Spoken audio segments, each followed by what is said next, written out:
Listen closely, children, to a tale that still makes the elders weep. In the village of Oloru, where the baobab trees whisper ancient secrets, there lived a chief named Adewole whose heart carried a burden heavier than stone. The night his first son was born, the drums sang through the village like thunder. Mother Adana glowed with joy, her arms cradling the perfect child. The villagers danced around the naming fire, their feet pounding the earth in celebration. This was Chief Adewole's heir, the future of their clan. But when the baby was lifted high and named Tay, something strange happened.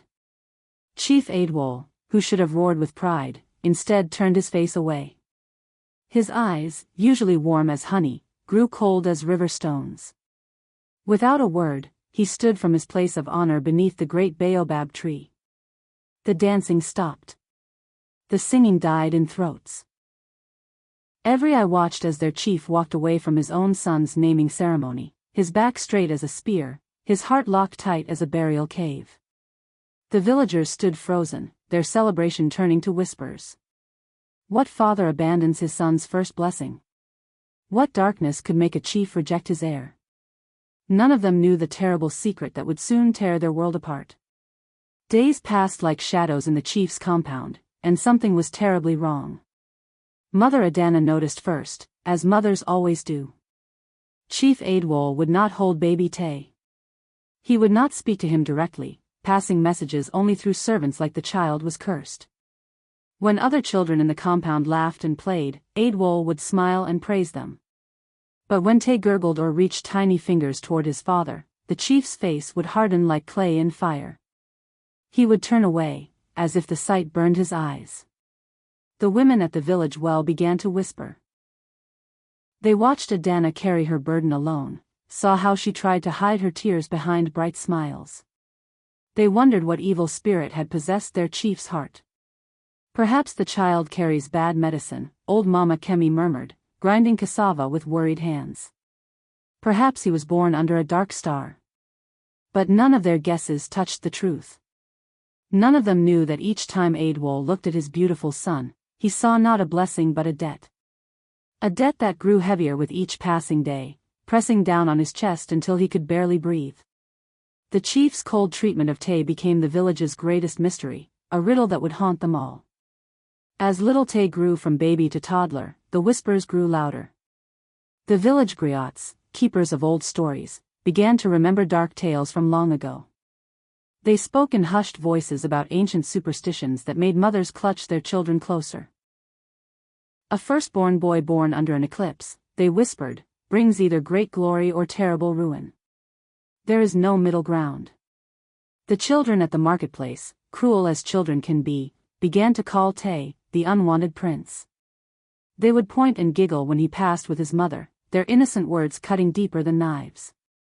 Tay was too young to understand their words, but not too young to feel their sting. He watched other children run to their fathers with scraped knees and proud accomplishments.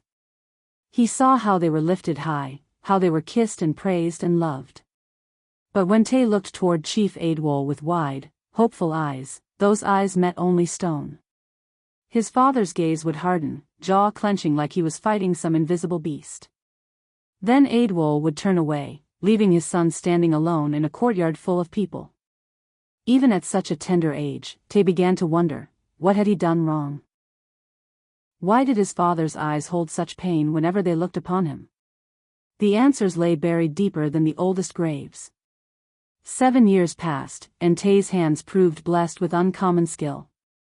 One afternoon, while other children played with sticks and stones, he picked up a piece of soft wood and began to carve. His small fingers worked like they remembered something ancient, something beyond his years. When the sun set, he held up a perfect lion mask. The elders gasped in amazement. Even master carvers twice his age had never made something so beautiful, so alive.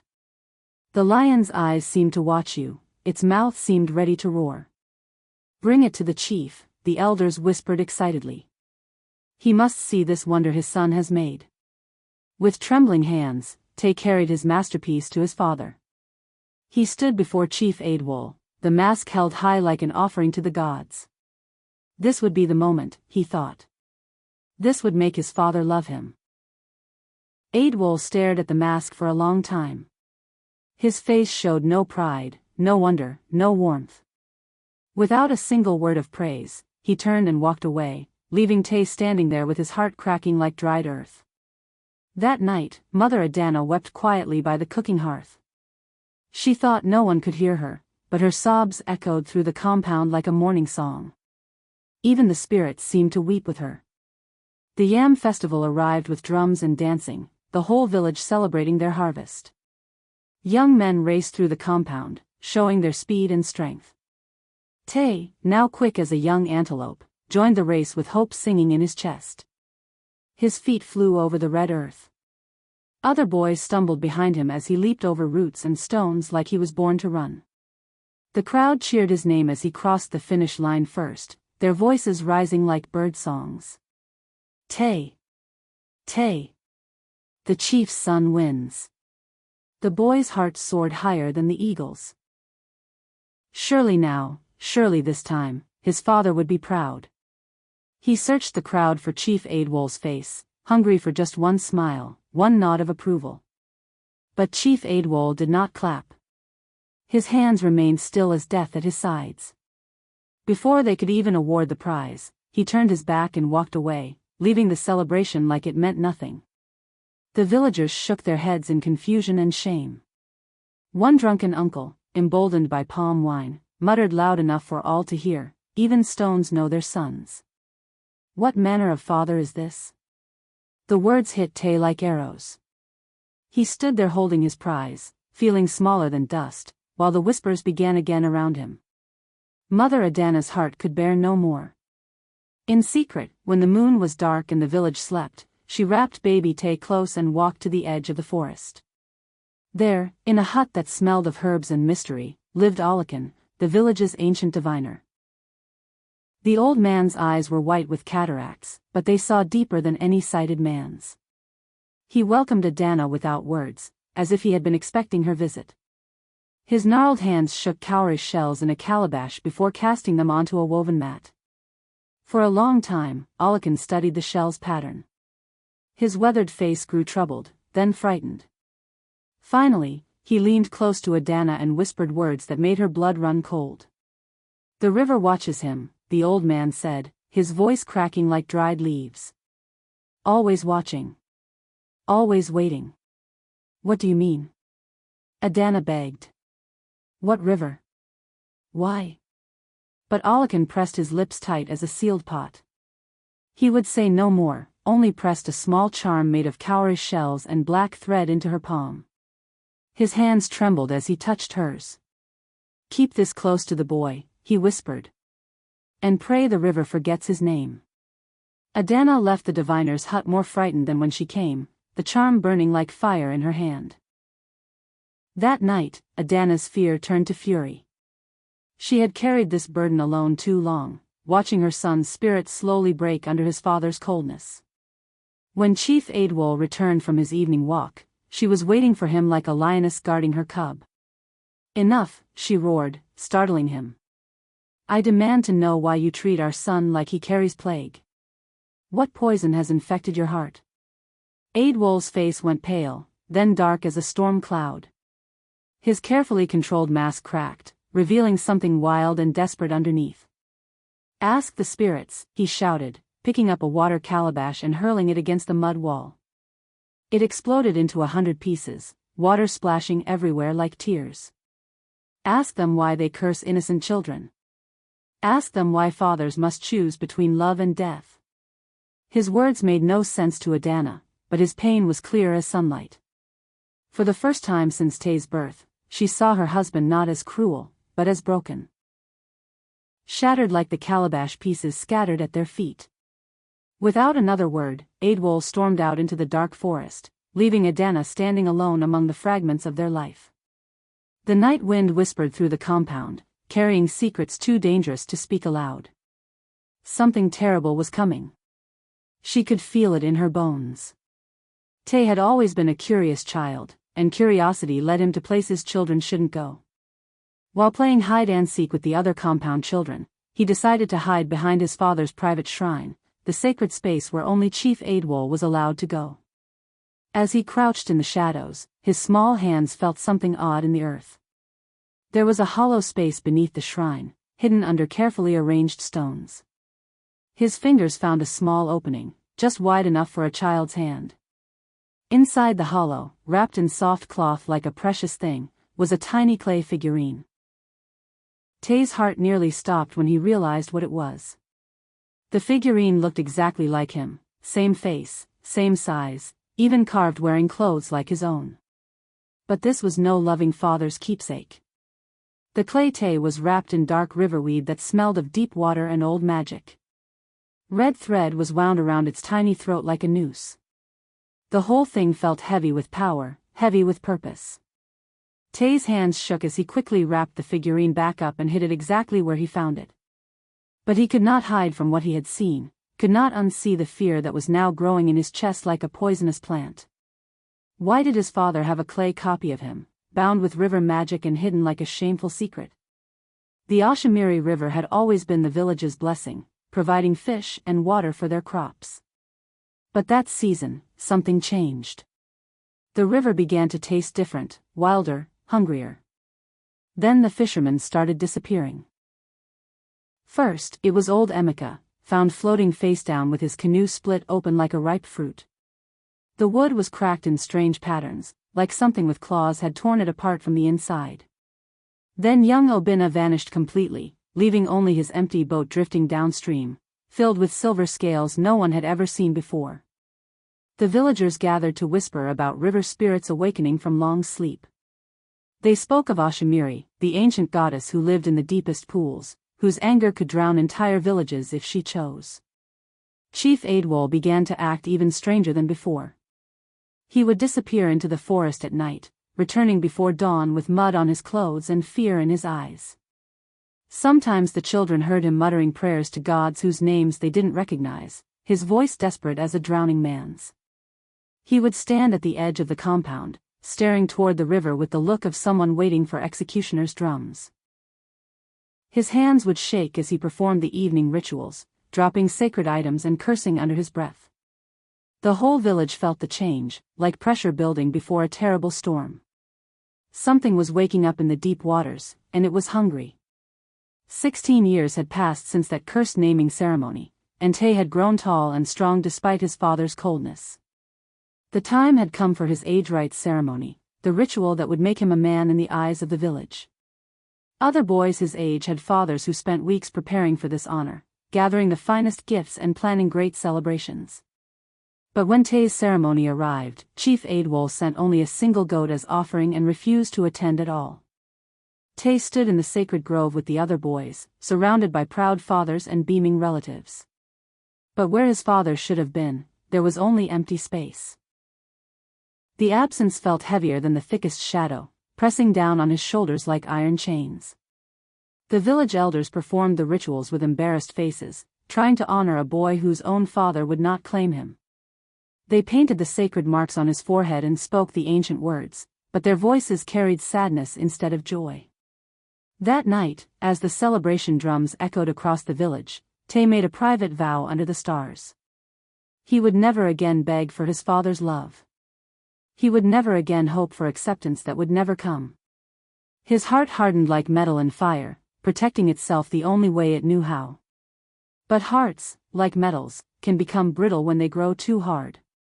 The storm came without warning, tearing across Allura like the anger of the gods themselves. Lightning split the sky in jagged scars, and thunder shook the earth until babies cried and chickens fled their coops in terror.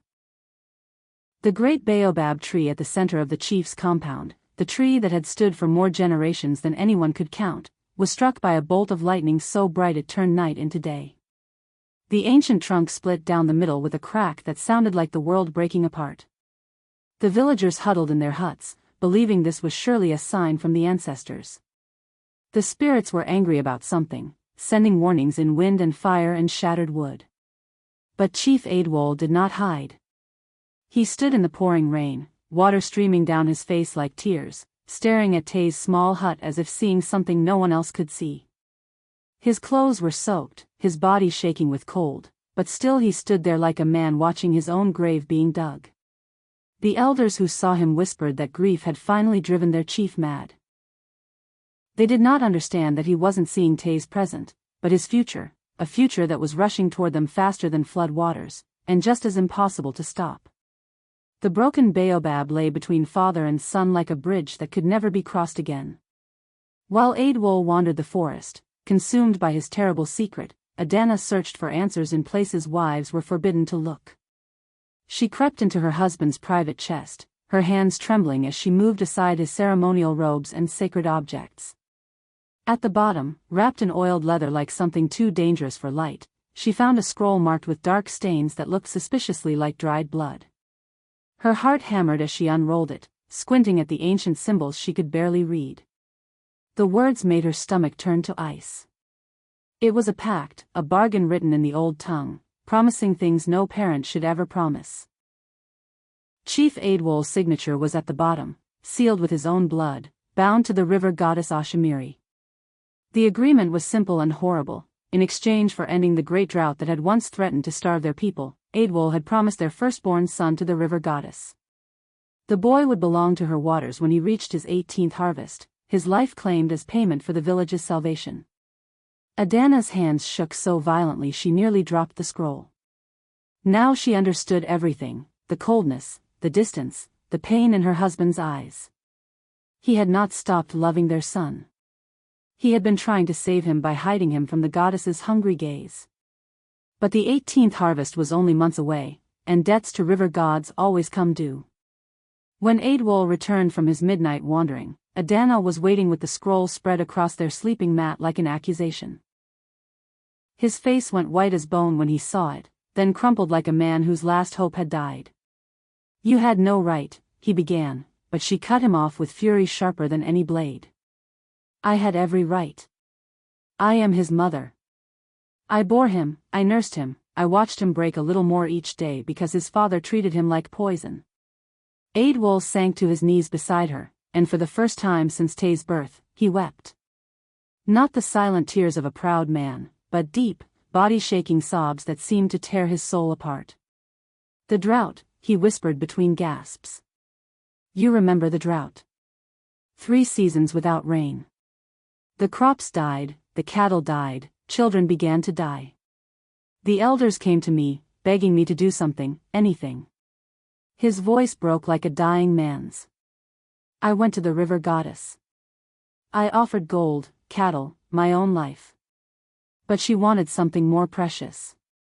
She wanted our first son, our future chief, our greatest treasure.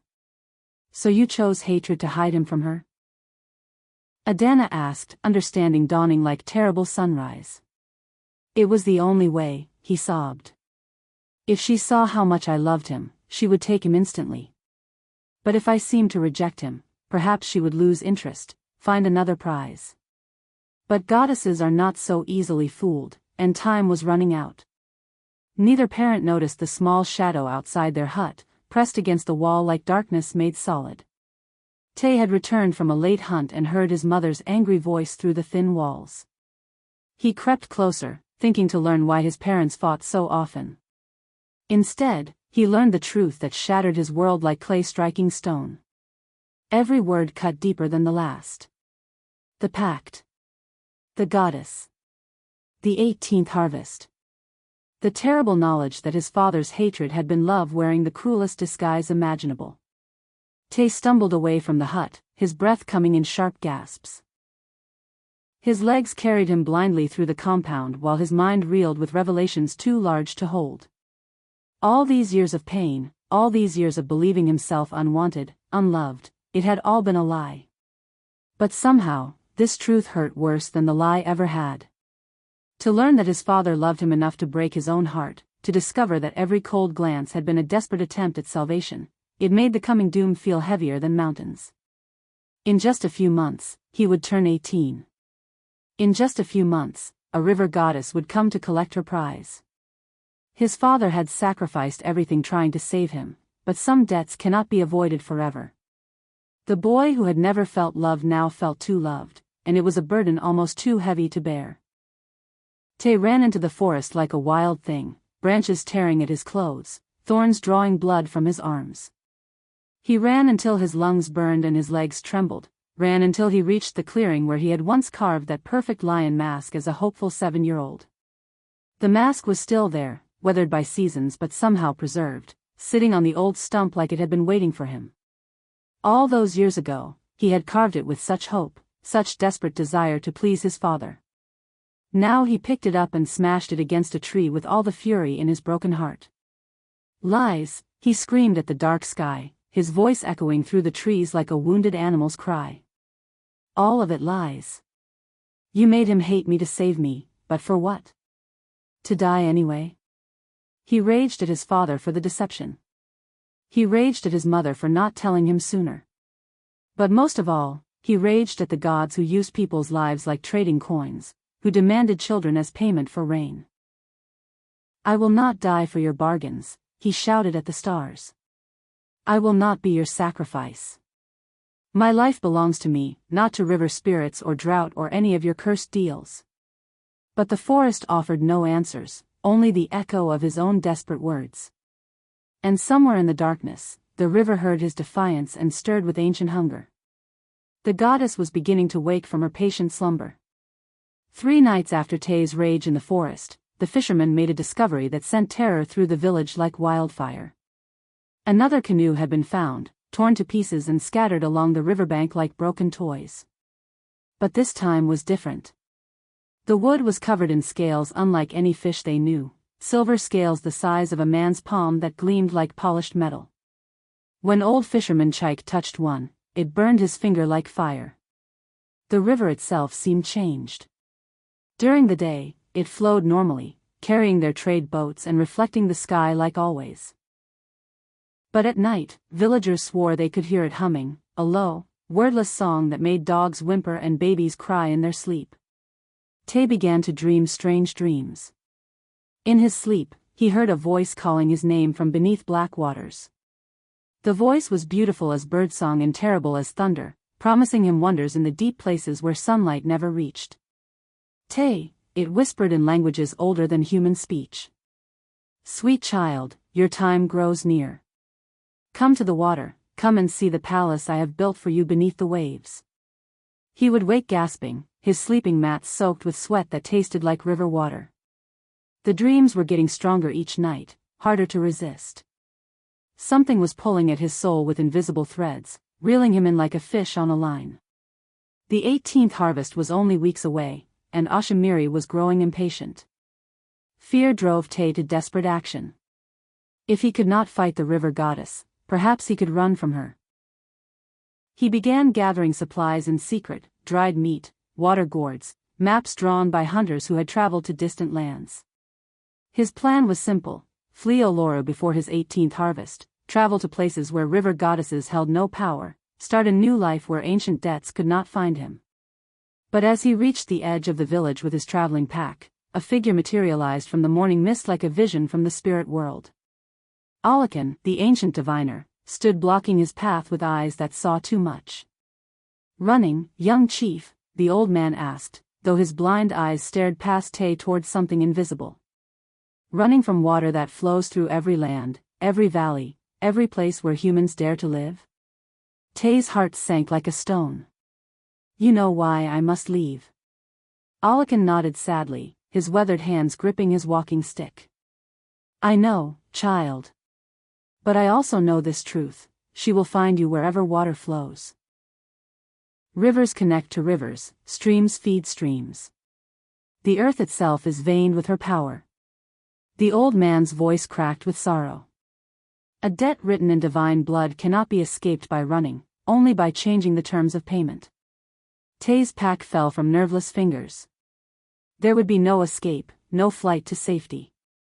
The river goddess's reach was long as the world itself, and her memory was perfect as carved stone. He walked home with heavier steps than before, knowing his fate was sealed. That night, despair drove Tay back to his father's shrine. If he was going to die, he wanted to understand everything. He needed to see that clay figurine again, to hold the proof of his father's desperate love. But when he reached into the hidden hollow, his fingers found far more than one small charm. The space was packed with protective objects: cowrie shells, iron nails, bundles of blessed herbs, tiny carved animals. Dozens of charms, maybe hundreds, all focused on keeping something away. With growing wonder, he began to search around his own hut. Hidden under the sleeping mats were more charms. Buried along the paths he walked daily were iron spikes blessed by priests. Even his sandals had small protective symbols sewn into the leather. His father had not just hidden his love, he had surrounded Tay with an invisible fortress of protective magic. Every step the boy had taken since birth had been guarded, every breath shielded by prayers and power his father had paid for with his own spiritual energy. The clay figurine wasn't a curse but a decoy, wrapped in river magic to confuse the goddess's senses. Everything, even the coldness, even the rejection, had been part of an elaborate spell to keep Tay safe. For the first time since learning the truth, Tay felt something besides anger toward his father. He felt awe at the depth of love that would sacrifice everything, even a father's joy, to protect his child. But even the strongest shields could not hold forever. Chief Aidwol found Tay at the shrine that night, surrounded by scattered protective charms like a child who had discovered a treasure chest. Father and son looked at each other across years of necessary lies, both understanding that the time for secrets was over. "She is waking up," Aidwol said quietly, sitting beside his son among the magical debris. "The river stirs more each night.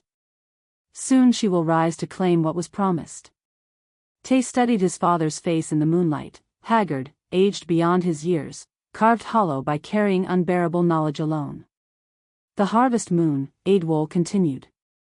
"When it rises full above the river, she will come for you. The protective charms are weakening. I can feel her pushing against them like flood water against a breaking dam." "Then we fight her," Tay said, surprising himself with his own courage. His father's laugh was bitter as medicine. "Fight a goddess? With what weapons? She commands every drop of water for 1,000 miles. She could drown this village in minutes if she chose."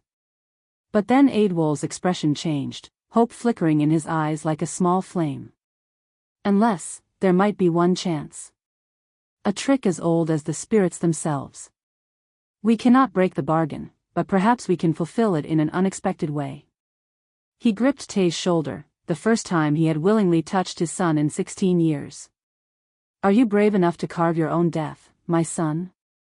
Brave enough to trust your father's final plan?" For 7 days and 7 nights, Tay carved. He worked with sacred Irako wood, the kind reserved for the most powerful charms, shaping it with hands that remembered their childhood skill. But this time, he was not carving a lion or a bird or any creature of the earth. This time, he was carving himself.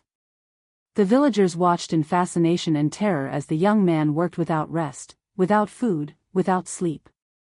His hands moved like they were guided by ancestral spirits, shaping wood into flesh, bark into bone, creating a figure so lifelike it seemed ready to speak.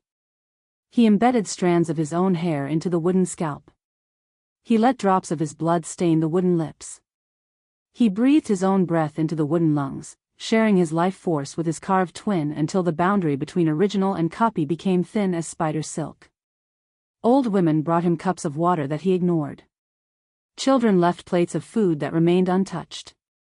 His mother wept to see him growing thinner each day, but she understood the necessity. Magic of this depth required sacrifice, required the carver to pour himself into the carving until both were equally real. On the 7th day, as the sun set red as blood, Tay set down his tools. Before him sat a perfect duplicate, indistinguishable from the original except for its stillness. Even the eyes seemed alive, staring back at their creator with carved devotion. The effigy was complete. Now they would see if love could outwit divine hunger. The white crocodile appeared at dawn, sliding from the river like a living prophecy. No one had ever seen such a creature, scales pale as bone, eyes red as garnets, moving with the terrible grace of something that belonged to deeper waters than any earthly stream. It hauled itself onto the muddy bank and turned those burning eyes directly toward Tay's hut. For a long moment, boy and sacred beast stared at each other across the compound. Then the crocodile opened its jaws in what might have been a smile before slipping back beneath the dark water. Every villager who saw it knew the omen's meaning. Ashamiri's messenger had come to mark her chosen prize. The river goddess was ready to collect her due. Chief Aidwol found his son sitting motionless beside the carved effigy, both figures so still they looked like statues in a shrine. "Tonight," the chief said simply. "When the harvest moon rises full above the water, she will come. We must be ready." Tay nodded, running his fingers over his wooden twin's face one last time. 18 years of life had led to this moment. 18 years of his father's sacrifice, his mother's tears, and his own pain, all building toward one desperate gamble in the darkness. If the trick failed, both father and son would likely die screaming in the goddess's fury. But if it succeeded, perhaps the debt that had poisoned their family could finally be paid in full. The moon rose like a silver coin above the river, casting everything in pale, ghostly light. Chief Aidwol and his son walked through the sleeping village carrying their precious burden between them. The wooden effigy felt heavier than stone, weighted with hope and desperate magic. Behind them came the tools of their gamble, kola nuts to sweeten the goddess's mood, palm oil to anoint the offering, and a black rooster whose lifeblood would seal their deception. Everything must be perfect, every ritual precisely performed, or the trick would fail and doom them both. The villagers watched from darkened doorways, afraid to sleep while such powerful forces moved through their world. They saw their chief and his son disappear into the forest, perhaps never to return. Many whispered prayers to their own ancestors, begging protection from whatever terrible magic was about to unfold. The path to the sacred pool wound through trees that seemed to lean away from their passage, as if even the forest understood the danger ahead. Night birds fell silent. Insects stopped their chirping. The very air felt thick with waiting power. With each step, Tay felt the pull in his soul growing stronger. The goddess knew he was coming. She was ready to claim what had been promised so long ago, to end this game of hiding that had lasted his entire life. The sacred pool lay before them like a wound in the earth, perfectly round and black as polished obsidian. No natural stream fed it, no outlet drained it. It simply existed, a gateway between the world of humans and the realm of ancient powers. Chief Aidwol began the ritual chant in words older than the village, older than memory itself. His voice echoed strangely over the dark water, as if the pool was listening with invisible ears. Tay carefully floated the wooden effigy out onto the surface, his hands shaking as he released his carved twin to the goddess's judgment. The black rooster's blood dripped into the water, each drop sending ripples across the mirror-smooth surface. The palm oil spread in patterns that hurt to look at directly, forming symbols that belonged to no human language. For a heartbeat, everything was still. The forest held its breath. The very stars seemed to pause in their ancient dance. Then the pool began to breathe. The water rose and fell like the chest of a sleeping giant. Bubbles larger than a man's head floated up from impossible depths, bursting with sounds like distant thunder. The temperature dropped until their breath came out in white clouds, though moments before the night had been warm. Something vast was rising from the deep places, something that had waited 18 years for this moment. The debt was about to be collected. She rose from the water like a dream made of moonlight and terror. Ashamiri, the river goddess, towering above them with a beauty that burned the eyes and stopped the heart. Her body flowed like liquid silver, her hair streamed like waterfalls, and her eyes held the hunger of every creature that had ever drowned in dark waters. "My beautiful boy," she sang, her voice the sound of rivers over stones and storms across water. "At last you come to me, as was promised, as was written in your father's blood." Her massive hand reached toward Tay with fingers like flowing streams. But instead of the living boy, she grasped the wooden effigy floating on the pool's surface. For an instant, confusion flickered across her divine features. Then the effigy burst into brilliant light, every hair and drop of blood Tay had given it blazing like a small sun. The magic he had poured into the carving flared and died in one glorious moment, offering the goddess a soul that felt real as living flesh. Ashamiri screamed in fury when she realized the deception, her voice shattering trees and sending waves crashing against the pool's banks. But the debt was paid, the contract fulfilled by its exact terms. She had been given the chief's firstborn son, even if not in the way she had expected. The goddess thrashed the water into foam, her rage shaking the very earth.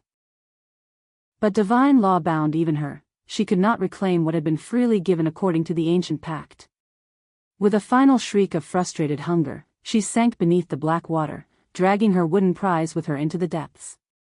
Dawn broke over Allura like a blessing, painting the world in gold and hope. Chief Aidwol knelt beside the now peaceful pool and gathered his living son into his arms for the first time since the cursed naming ceremony 18 years ago. Both men wept, the father with relief, the son with joy at finally feeling his father's embrace. 18 years of necessary cruelty melted away in that moment like frost before sunrise. "My son," Aidwol whispered against Tay's hair. "My precious, brave, wonderful son. Forgive me for all the love I could not show, for all the pain I had to cause. Every moment of coldness was a knife in my own heart." They walked home as the village awakened, father and son together at last. The curse was broken, the debt paid in full through cleverness and sacrifice. When the villagers saw them returning alive, the celebration that erupted could be heard for miles.